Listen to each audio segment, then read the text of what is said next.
First place, Silk Boys. It's the tip of the iceberg with Trey Watts. By so far.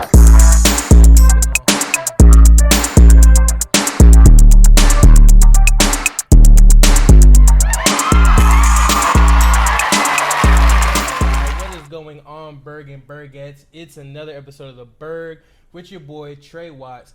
And today we are talking football. We're talking shout-outs. We're talking kudos and RIPs.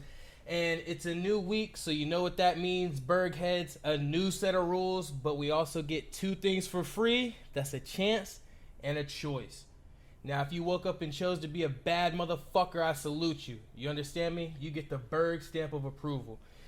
And if you didn't, you also get a Burg stamp of approval because at least you woke up. You know what I'm saying? So, thank you guys for tuning in today on this episode. First and foremost, I want to give a shout out to God, the big man upstairs. Without him, anything would be possible. And a big shout out to you guys, the Burg heads yourselves. You guys motivate me to be a better person, to strive to do what I really want to do. So, without further ado, we're going to start talking about that football, that good old pigskin. Yes, sir. Today is the 19th, so we had some football yesterday. We had Patriots-Steelers. Patriots took that one 17-14. We had the Panthers putting on for the city. Nope. Giants got 19-16 on that one. We have the Jets beating the Browns by 31-30. We have Colts and Jags. The Jags just wiped the Colts 24-0. Dolphins, baby, got 42-38 on the Ravens. And we got the Buccaneers 20-10 on the Saints. Boy, we have the Washington Commanders, lamest name in football, 27-36. The Lions took that one home. We have Russell Wilson with the Seahawks, and they lost 7-27 with the 49ers. We have Falcons and Rams. The Rams really secured that one, 31-27. The Cardinals, 29 over the Raiders, 23. Texans, 9. The Broncos, 16. Bengals, 17 to the Cowboys, 20. They barely pulled that one out, and please someone get the Bengals a new quarterback. Bears have 10. The Packers got 27 with the dub. Titans are tonight, and the Vikings are also tonight. Yeah, so football is pretty good. I'm going to let you listeners know now that I'm going to declare my football team for the season and probably the rest of my life until there's another hot bandwagon. I'm going to be going with, drum roll, the Kansas City Chiefs. Yep. I'm going to go with them because, you know, those colors look good on the light skin. No, I'm just kidding. Patrick Mahomes is my boy. He really put on for the city. And I've also been to Kansas City. Love the energy there. They're great people. So, best of team, if any, to pick. I know that they're going to definitely make me a happy fan one way or another. They're going to give me something to look forward to each Sunday. So, I mean, why not? I mean, people are still Panthers fans and people are still Browns fans. So, you know, there's that. Yeah, Monday, man. Monday, September 19th. I've never had a better one than this. Started out very strong. Woke up on the right side of the bed. Busted out 100 crunches and started my day. You know what I'm saying? Bumped that Tory Lane Alone at Prom. That's always a good one to get me motivated. And I don't know about you guys. It gets me, it kind of takes me to like a Michael Jackson type vibe, if you will. But yeah, boomed that out. Boomed workout. I mean, I made me a little change. Didn't do anything strange, so that's always a good day. And I hit the gym, man. It was more of a huge power overload. So I did a little bit of biceps. I did some abs. Cardio. The sauna is my biatch. What else did I do? That's about it. Your boy burned 1,111 calories. So you know I got to keep up on that. And quick question. What do you guys, the listeners, listen to during a good gym workout? Me personally, I like more of a slow jazz or maybe a house music rhythm upbeat, something that I can just like match the beat with a rep.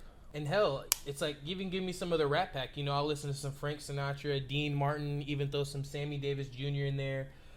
Just something to kind of calm me down. I mean, rap is cool, definitely. I mean, but I feel like I listen to it a little bit too much. And I've sort of turned the gym into a chill dojo, if you will.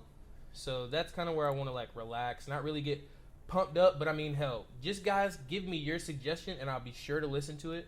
Just drop that down in the comments. All right, so it looks like the queen has finally been laid to rest. I'm seeing here it says they had a service steeped in tradition and pageantry. Queen Elizabeth II, was honored with a state funeral at Westminster Abbey on September 19th. It was the first state funeral since Winston Churchill in 1967. 2,000 guests, including U.S. President Joe Biden, French President Emmanuel Macron, New Zealand Prime Minister Jacinda Ardern, and former and current UK Prime Ministers. I guess my invitation got lost in the mail. It's like, but anyway, I had to work, so it doesn't matter. But yeah, R.I.P. to her. I'm not really sure. I'm sorry. I haven't really kept up with what's new in England lately. I know she was the longest serving queen. I know that. I know she earned, they say about, or not earned. Oh yeah, she earned, but she owned also about 1/3 of the world, if I'm not mistaken. And shout out to 21 Savage for being a Brit, there's always that. Speaking of RIPs, man, shout out to Harambe. RIP, my boy Harambe, man. Rest in peace. Gone but never forgotten. Gone too soon, Happened in May 26, 2016. Golly. Where were you when Harambe was taken from us, man? That gorilla was just living his life, and a careless mother was the reason why he's not on this green earth anymore. So just take a moment of silence for my boy Harambe. Shout out to him. Guys, I think I'm finally getting over my nerves. I've been thinking about getting back into the comedy scene. A little bit about me, if you listeners don't know about your boy Trey IceBurgT Watts. I love stand-up comedy. Loved it ever since I was a little kid. I think one of my first stand-up comedies I watched was Eddie Murphy's Raw. And I was definitely not supposed to watch that, but it was an eye-opener for a little kid like me. It made me laugh at things that I didn't even understand. That was just a perfect opening to what I'd like to call my life in the comedy scene. I've had a couple of shows in the Fayetteville area. Shout out Dirtbag L's, shout out Cue Ball Live. I don't know if that bar is still open, but shout out to them. They are always good people. Man, they always know how to treat a guy. Shout out 910 Comedy. If you guys know any of them, shout out them. They're good people. They have really taught me a thing or two on how to get a laugh out of somebody. They were the first people to pick me up as a comedy group, and I definitely owe those 910 Comedy guys a lot of gratitude. They showed me the ins and outs, kind of the ropes, if you will, of a stand-up comedy scene. And guys, it is not as easy as Kevin Hart or Eddie Murphy or Richard Pryor make it look. It is nerve-wracking. It is nerve-wracking. I remember my very first show, I had practiced about a week for it. I wrote down a lot of bad jokes, a lot of them, and I practiced them to the T. And the thing about comedy is you really can't gauge or guess how the crowd is going to react. You can't plan on laughter. So that's always something to look out for. And on my first show, I went up there, actually had a solid 5 minutes. It was a solid 5 minutes. I got a good, say out of 30 people, I got about a 50% crowd reaction, so I say I did pretty good. If you guys want any of the footage, let me know. Email me at tipoftheiceberg00@gmail.com. I'll be sure to shoot that over to you. Might be worth something here in a few. But yeah, it was really nerve-wracking. Went up there, did my 5, got off, and after that, I actually was very proud of myself. I mean, I conquered something that I never thought was going to be possible for me. I had a huge problem in public speaking for the longest time, and I got over that by working actually at a job at the mall in the food court. Shout out Cinewalk if you guys ever been there. It's the best Chinese food in the food court at Cross Creek Mall. Bye, y'all. But yeah, so I felt good. Got the call. They said, hey, we're going to push you to a second one. And I said, all right, that's cool. So that was the one at the Cue Ball Live. And I remember my very first show was at the Drunken Horse. Shout out Drunken Horse Pub, DHP. Those are some good people as well. So my second show happened at Cue Ball Live, and this was a pretty nice stage, had good sound. A lot more people showed up, and I listened to one of my fellow comics, Joe Rogan. One of his little rituals he said he had, maybe I'm butchering it, was he always likes to take a shot of Jack in a cold shot glass before his show. So I thought I could emulate Joe Rogan and gain his powers by doing the same thing. But I didn't have one shot of Jack. I had 4 and 2 beers because at that time, your boy Trey was very nervous. So what do people do to get over nerves but drink a little liquor, right? No. Actually, it was a good show. Very nervous. I broke the ice, so I was the first comic up there.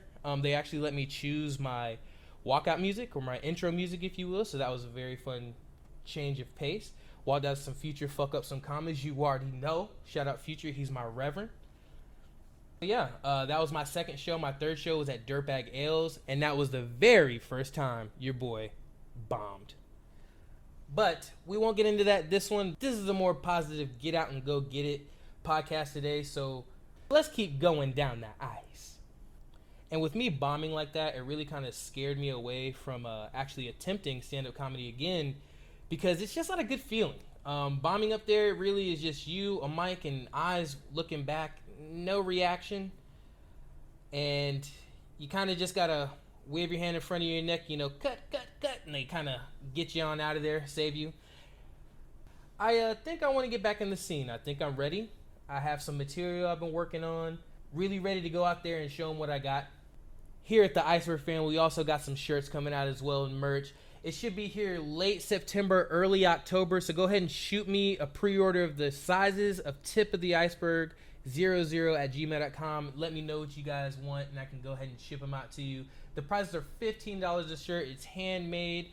The logo is totally original, and it's just something for me to show a little gratitude to the listeners at home. So before any more of the conversation, I want to go ahead and pay some bills. All right, let me check around here. Sent in. Okay, all right, here we go. Willie's Billiards. Sipping beer and shooting pool sure are cool, but imagine bringing the party to your house. Well, now you can. At Willie's Billiards, pool table sets are now 20% off when Burg listeners use code TIP, that's TIP.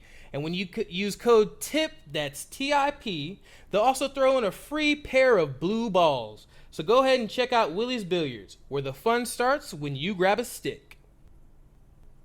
Thank you, Burgheads, for sticking to the end of this podcast. We got so much more in store for you. Stay chilly.